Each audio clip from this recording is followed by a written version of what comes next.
আমার আরেকটা প্রশ্ন ছিল। শিওর। প্রশ্নটা হচ্ছে এই যে গ্রামের মানুষ বেশি করে কথাটা বলে গ্যাজ হয়েছে নাকের মধ্যে, টিউমার হয়েছে নাকের মধ্যে, আসলে কি এই টাইপের কিছু আছে?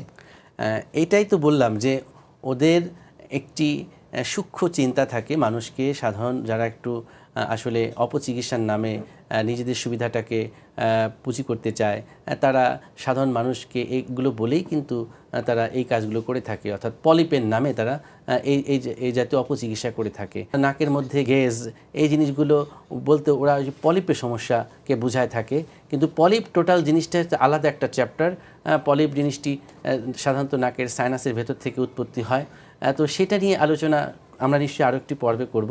তবে এই জাতীয় কথাগুলো আসলে জনগণকে অনেকটা ভয় দেখানোর জন্য, এবং তাদেরকে একটু অপচিকিৎসা করে নিজেদের কিছু পকেট ভারী করার জন্য মূলত ভয় দেখানো হয়। তো আমি চাই যে এই ধরনের অপচিকিৎসার বেড়াজাল থেকে আমরা সাধারণ মানুষ জন্য রক্ষা পাই।